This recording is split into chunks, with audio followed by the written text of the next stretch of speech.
What's up? Welcome to the Part-Time Rockstar Podcast, episode 40. Today with my guest Pablo Anton-Diaz from the band Fellowcraft from down the road here in Washington D.C.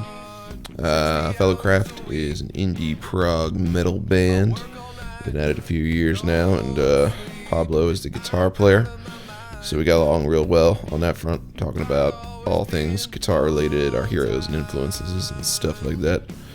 But yeah, from the sound of it, Fellowcraft's been out there kicking ass for a couple years now, and their last show before the shutdown was actually in Mexico City with the likes of Phil Anselmo, Deep Purple, Cavalera Brothers, just to name a few. Fellowcraft has a couple albums out now, and they're slowly releasing the new one, single by single.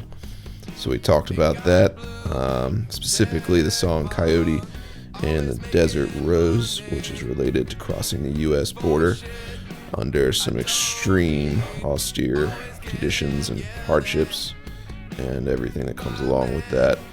So that was heavy, and I wanted to feature that song on this episode.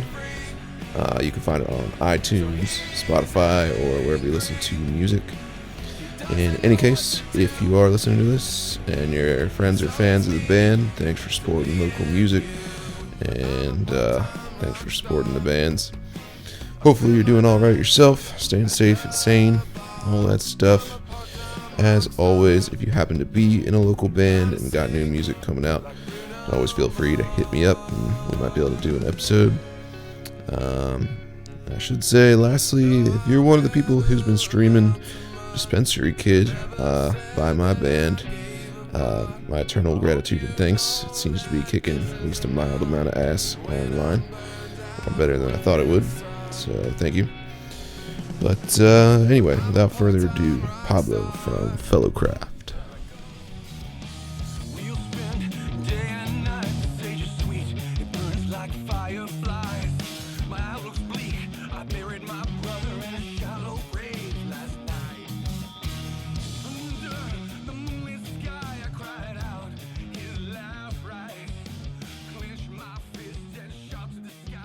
For context, the first part of the interview got cut off, so we had to restart. So yeah, sorry about that. No worries. Do you want to start from the beginning? Yeah, I kind of want to go back to where you were talking about the studio shutting down. Everything before that was pretty much fine, I think. So, I mean, you guys were out on the road, you were touring, and came back. Obviously, the virus hit, and then it's harder to record. Yeah. The studio shuts down, so... Yeah, and we had to reschedule the session twice.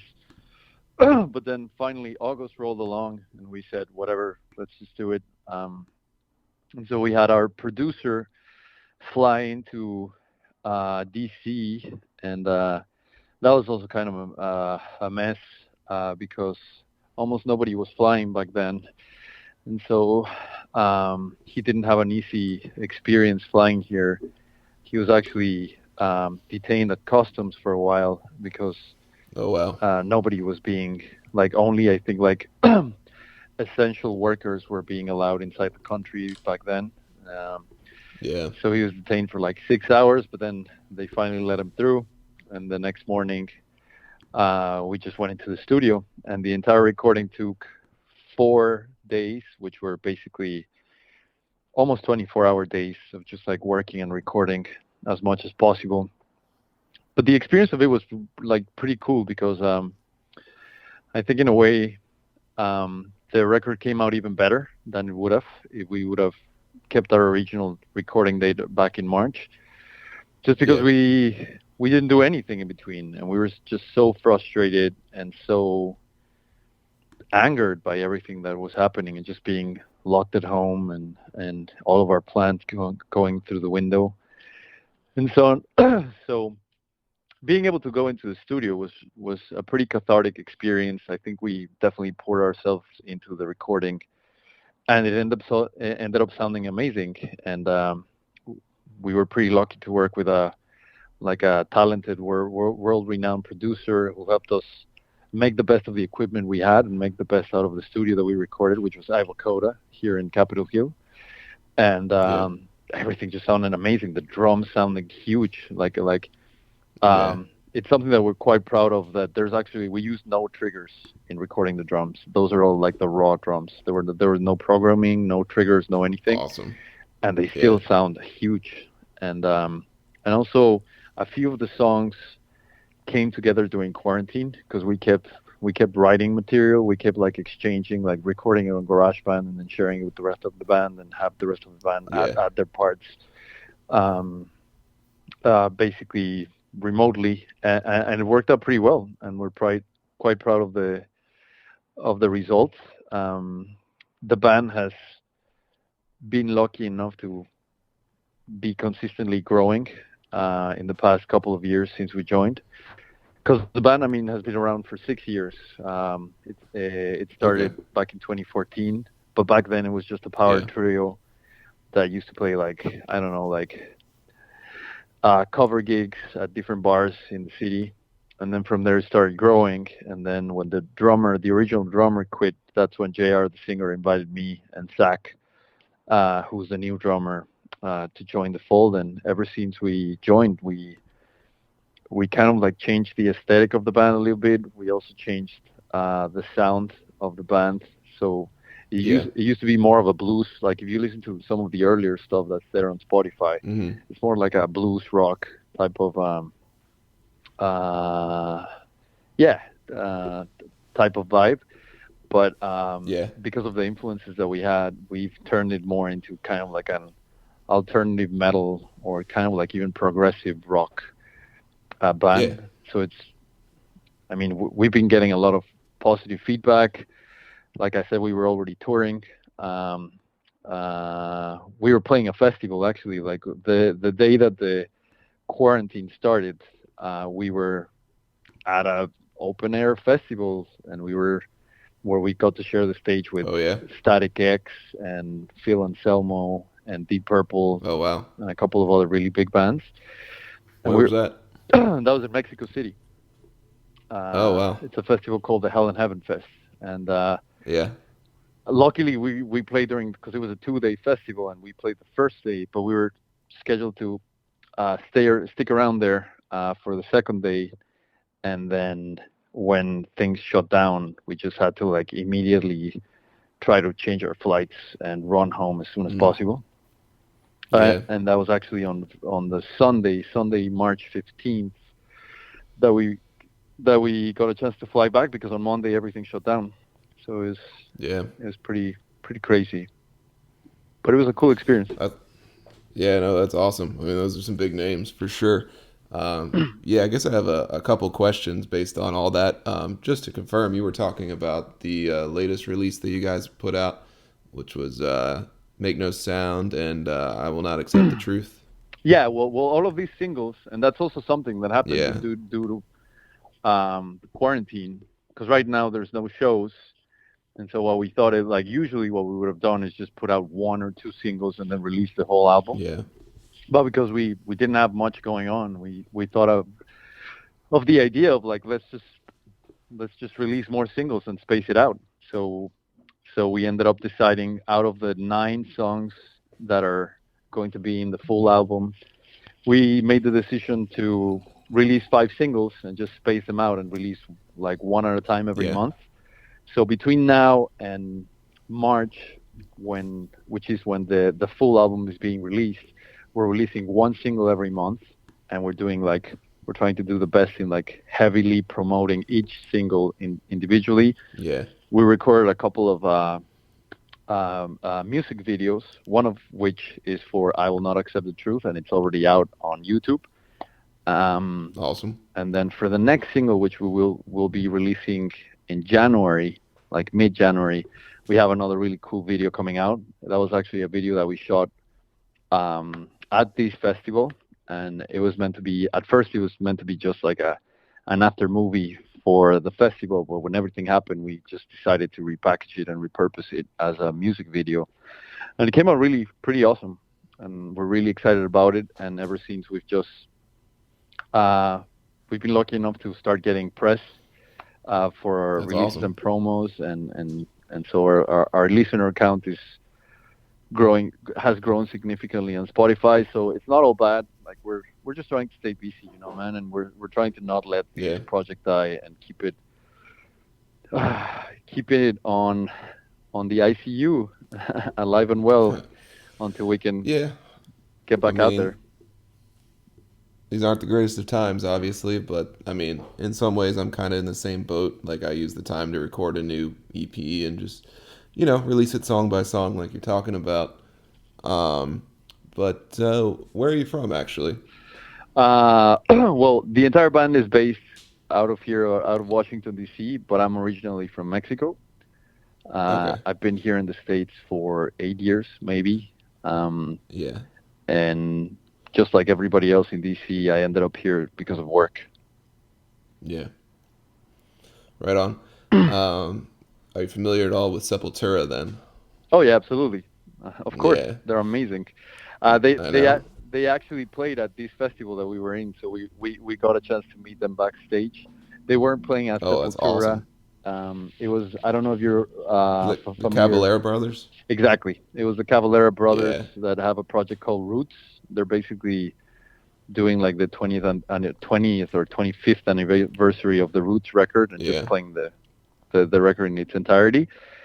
And yeah, they're amazing guys, and they still kill it on stage. It was Oh, yeah. yeah, it was. I've definitely been in a couple of their mosh pits, and they're so much fun. I Very know. violent, but as long as you survive, it's always a good show. Yeah, Um, is that kind of what you grew up listening to? I mean, like I guess it would be like early '90s, metal, hard rock, power metal, groove metal. yeah, Um, yeah, yeah, definitely. I'm in my mid 30s now, so yeah, I grew up listening to all of like the greats from the late yeah. '80s, early '90s in terms of hard rock and metal. It was a great era for metal for sure. Oh yeah, absolutely. Um, but then I sort of like diverted more into more extreme. Oh, cool. I got the Dean here. For context, I was holding up my Dean ML guitar. That's awesome. That's the same Dean that Cavalera plays, actually, the same model. Oh yeah, it's got the dime guitar now. Yeah. It's awesome. But I think he has a Brazilian flag on it. Um, Oh, sweet. Yeah, and yeah, all of that. But then I got more into like progressive metal and black metal and doom metal. So I like sort of yeah. like went down the rabbit hole further. Were you in any bands in Mexico, or was there a scene there in Mexico City? Oh yeah, it's a really cool scene, Yeah, and actually, metal is thriving and alive and well down there. Like they're like yeah, definitely there's not much of a metal scene left here in DC, definitely, and in the States, I think it's kind of withered down for where it was like a decade ago. Even though there's still like yeah, some pockets in like Florida or like certain parts in the South or even California where it's still alive and well. It's usually not as trendy as it was before, but in Mexico it's alive and well. Mexico has like maybe like 4 or 5 massive metal festivals each year. We've been yeah, lucky enough to already play a couple, and we were just confirmed to play another metal festival there on 2021 October.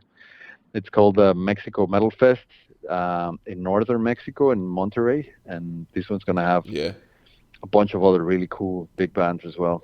So we're really looking forward to playing more festivals Yeah. once this ends, man. Like, but yeah, Well, congrats. I mean, it definitely sounds like you're on the right track, for sure.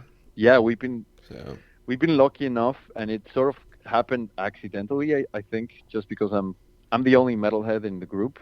The other guys are oh more, yeah, yeah, the other guys are more into like, I guess, normal rock, maybe grunge, yeah, Red Hot Chili Peppers and stuff like that. But maybe because inadvertently, because I'm the main songwriter as far as music goes. Most of my ideas are more geared towards metal, and we yeah, naturally got put into that genre, and we were able to tap into that market um, without even planning to do so. But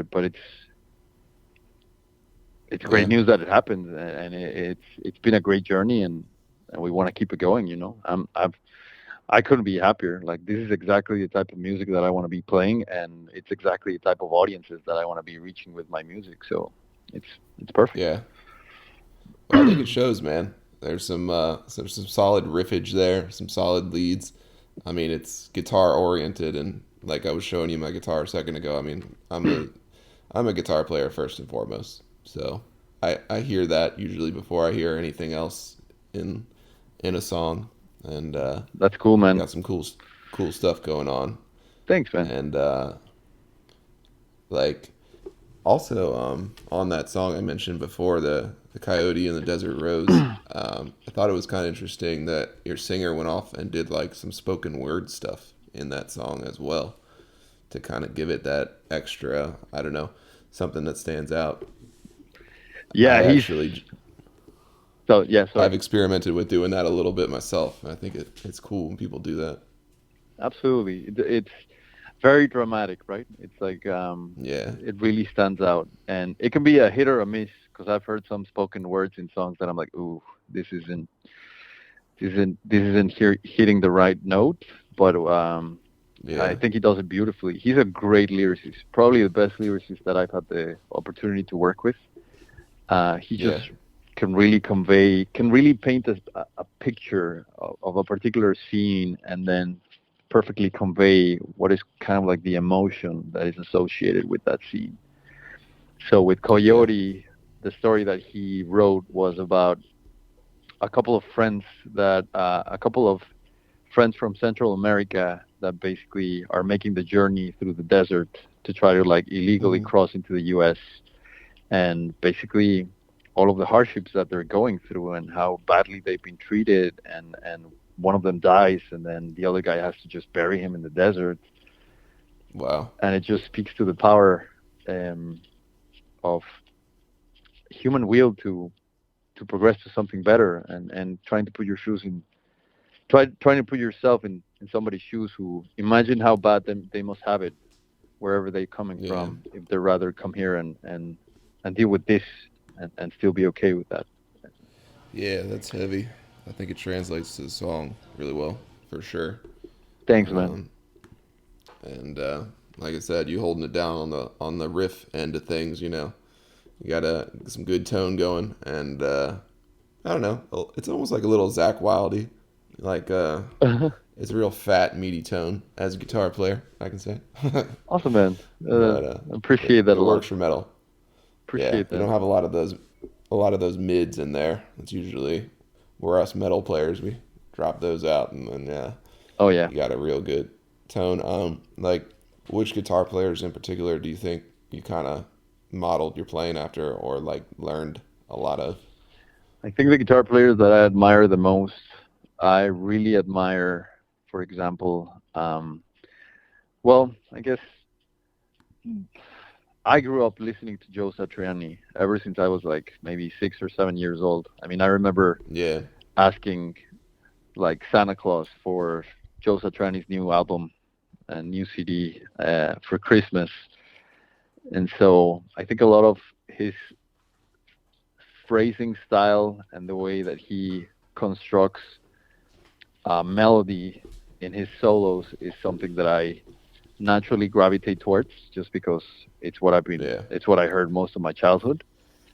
Um, but then I've also been getting like I don't know if this has happened to you, but like when you're a teenager, there's nothing more impressive than somebody shredding like Oh freaking yeah. like 64 notes per beat or something like that. Like just Right. like Just the play as fast as you can. exactly. The faster the better, and it's Yeah. even more Yeah. impressive. And that's when you see guys like Michelangelo Badio, and you're like, oh my god, this guy is freaking god. Or Zach Wild also, who can like Yeah. basically like uh, rip the guitar apart. But then I feel like as you mature as a musician and you grow older, you start appreciating more the magic of and the power that a good guitar phrase can have and a good Oh yeah. like guitar melody line can have, even if it's just one or two notes.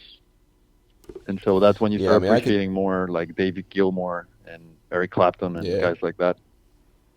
I could talk about that all day. I mean, that's basically like I grew up on everything as far as the guitar players go, but like Santana, for instance, can Yeah. probably get like the most out of two notes out of any guitar player. And even somebody like Zach Wilde, he has a specific style of playing like a bend or something, and you're like, I think that's Zach. And like, I don't know, I do focus on what you're saying, like phrases in particular in my own stuff, where I'm like, more important to play something like memorable and almost like it, or like it is a singer, at times, rather than just trying to say, okay, well, we can all shred, we can all play pretty quick. Well, most of us anyway who've been playing a while, but at a certain point, it's like there's a time and place for that, Yep. but we're not all here to like try and impress anybody or anything like that. And You it's just want to play something.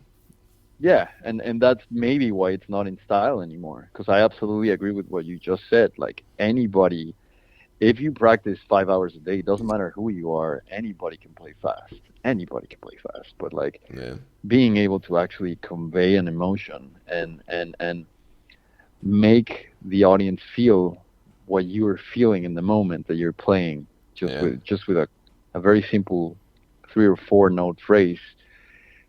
That's where the real, I think that's yeah, that's where the real craft is. That's where yeah. the real artistry comes. And I'm not saying that I've achieved that. I don't think I have, but it's definitely something that I'm striving for, uh, with my playing as I grow older. Yeah, for sure. I spent a pretty good amount of time being Slash in a cover band too, so I had to learn all those licks. And I've seen him play a couple times live too, and I will say, man, like he can wheel and deal. He can definitely he's got chops, but man, it's just like the certain licks. They're just so tasty, so memorable, Yeah, and that's really what I think you want to go for. Like absolutely. if you can, those That bluesy type of jazzy licks. yeah, that's why the older I get, the more that I appreciate. For example, I don't know who you think the best guitar player in the planet is right now, but I think it might be John Mayer. Like the more Yeah, I, even though he's I, pretty good. if you would have told me in 2006 that, I would have laughed in your face. Back when he was Yeah, singing "My Body's a Wonderland" and all those stuff, but like you see him now, and it's just yeah, impressive and beautiful. yeah. He's like a hybrid of SRV. He's got a lot of blues in him. It's funny. I actually didn't appreciate him until he was on the Chappelle show back in the day. He had a skit with Dave Chappelle, and he's like playing guitar or whatever in the hood, and he's actually like really, really playing. Like it's no joke. Like I was like, wow, he's not faking this. He's good.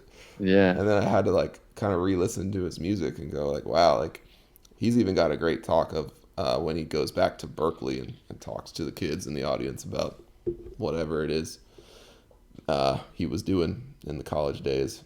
And I don't know, it's pretty interesting you bring that up because you're right, he's pretty underrated. yeah. I mean, And given that even Van Halen's dead now, it's like who else is left? not a lot of people. Not a lot of people are picking up guitars nowadays, and that's a shame. Yeah, Like that's why, like, when you think about these like legacy guitar brands going bankrupt, it's just yeah, unbelievable. sad.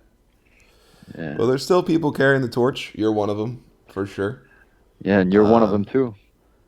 yeah, I try to in just my own small way, but I think it's cool getting to meet other people who are in the same vein, and because there weren't many shows, obviously in the quarantine, like I started doing this podcast to kind of help people out and help the scene out, Yeah, and it's been fun, man. Like I thought that I knew a lot of like good local bands, but there's just so much talent out there, and there is a lot of music. But I absolutely. don't know, it's been cool. And it's very much appreciated, man, because like you say, there's not a lot of outlets out there that will focus on the local scene and really Yeah, give artists an outlet, during these times. So thanks for that, man. That's very much yeah, appreciated. man. Are And are you in I D.C. tell, or Baltimore? I'm closer to Baltimore, Okay. but I spend an equal amount of time in both areas.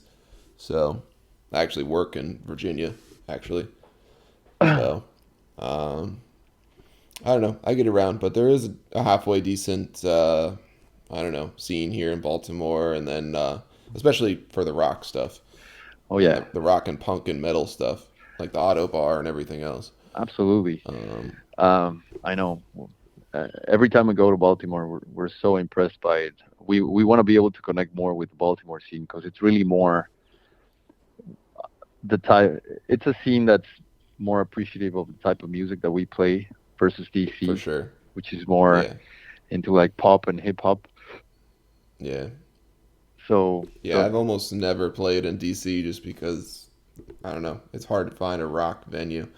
There's the Black Cat, which really hosts like full mid-sized to big-sized touring bands, and then obviously 930.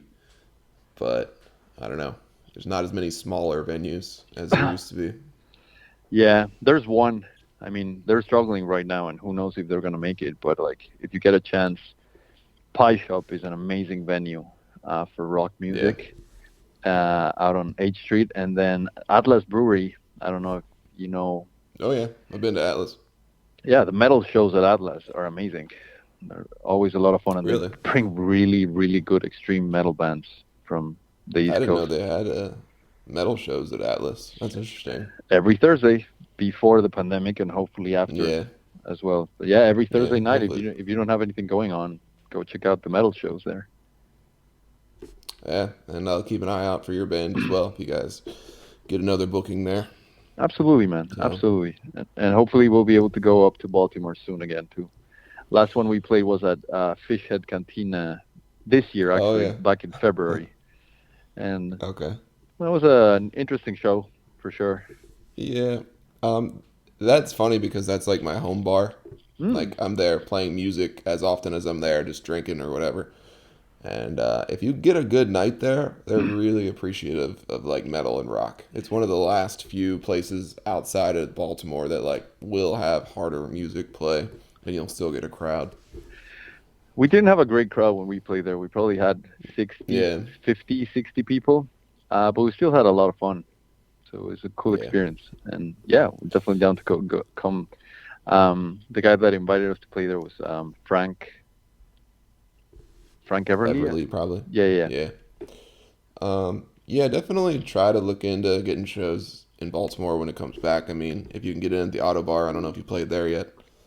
Yeah, but a long time ago, like 5 years ago. Yeah. Okay. Hopefully they stay afloat, just like everybody else. And then if you can sneak into a bill on sound at Baltimore Soundstage, that's always a good one too. Um, Yeah, that'd be great. but it's a little bit bigger venue, so it's a little bit harder to get that gig. But Hey man, hey, if you have the contact of the booker, please share it and yeah, we'll definitely try. I don't. I it's funny. The only time, couple of times I've played there. I mean, I could tell you how I got the gig, which was through a booking agency that I think was based in Ohio somehow. Okay. So it didn't make a whole lot of sense. And they were doing like it wasn't like a real show in the way I would classify it because it was like one of those things where it was like a battle of the bands.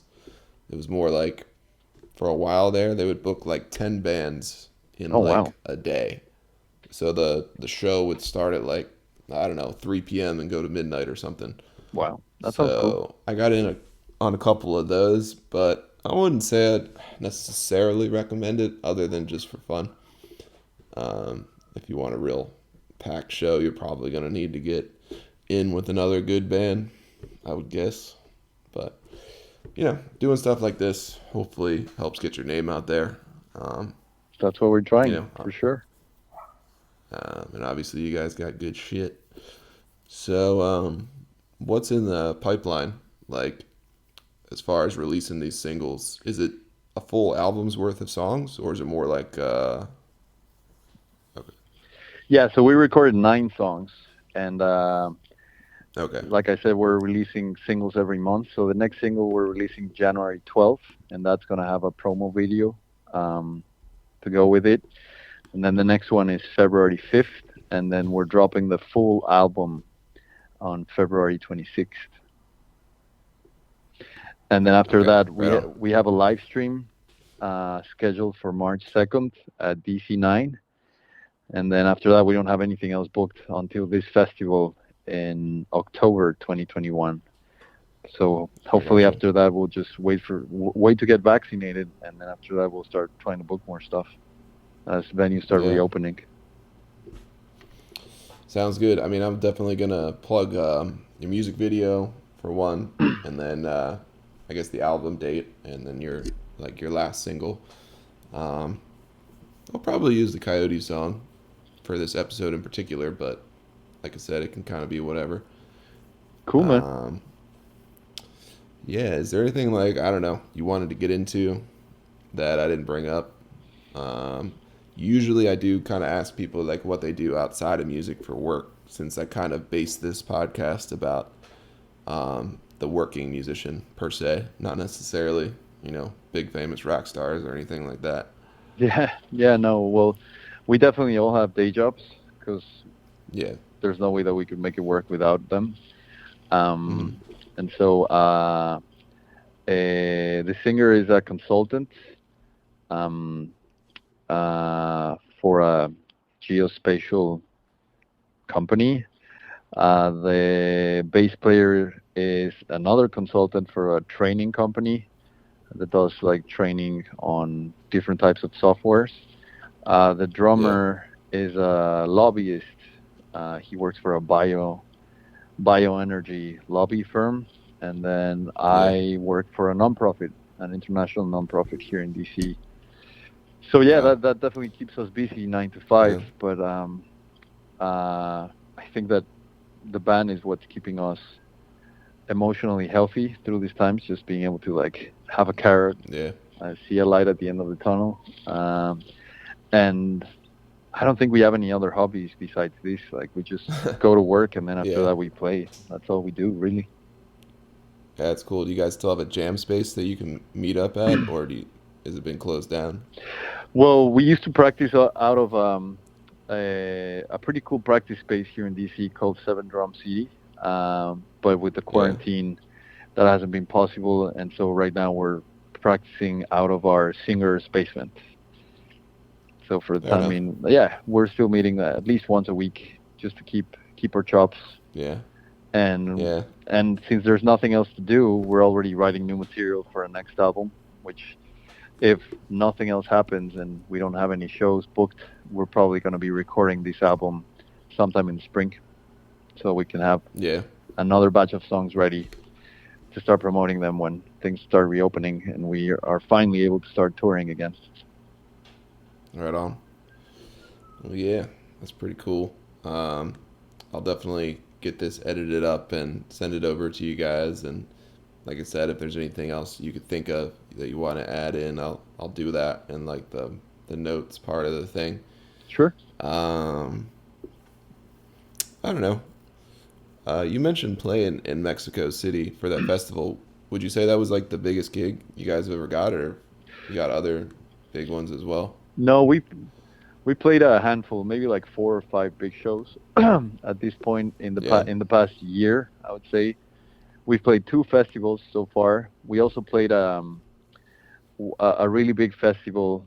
Did a live stream session for 2020 because they couldn't, like, the festival was canceled, and we were on that live stream as well. We played at a venue that's probably the size of the Anthem, also in Mexico City 2 years ago, Nice. called Plaza Condesa. We played the 930. We played Awesome. Black Hat like maybe 5 or 6 times already. Um, Yeah.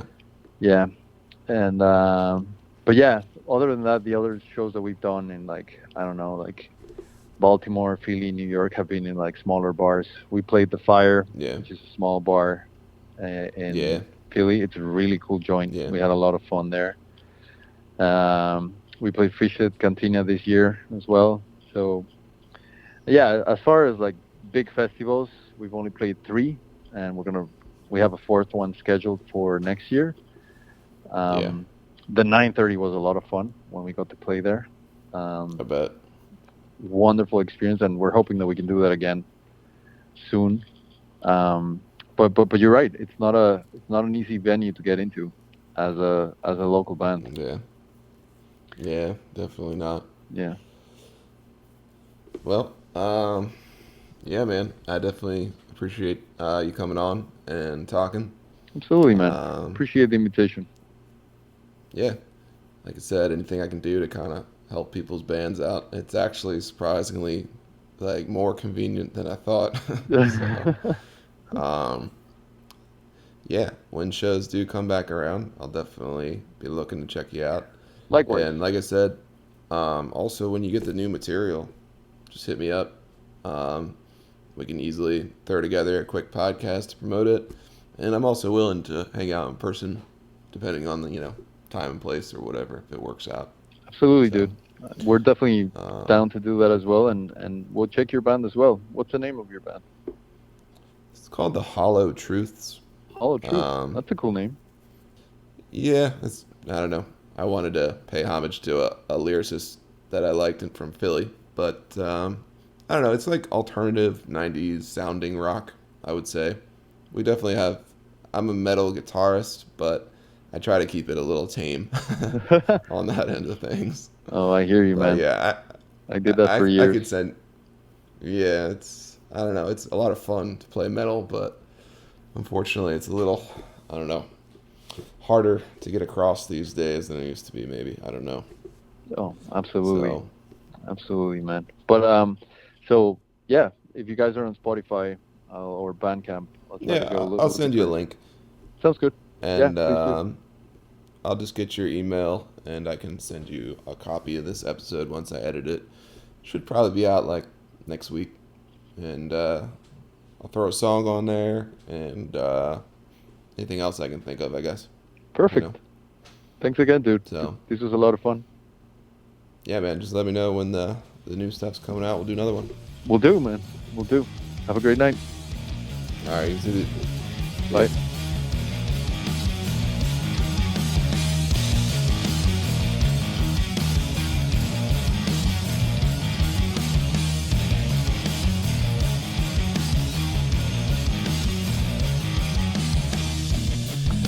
So yeah, I want to thank Pablo for coming on.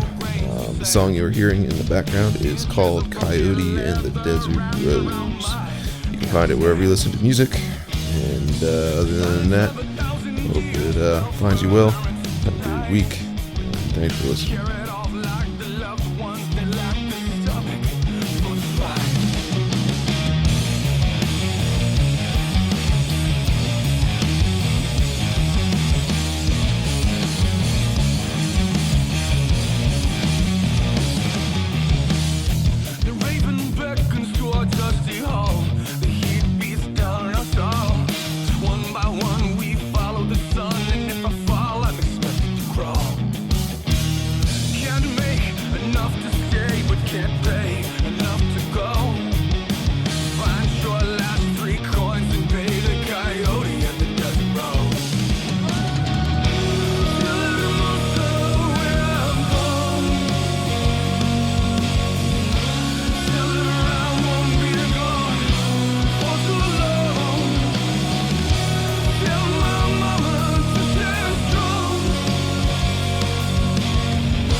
could find a better home, I could find a better life.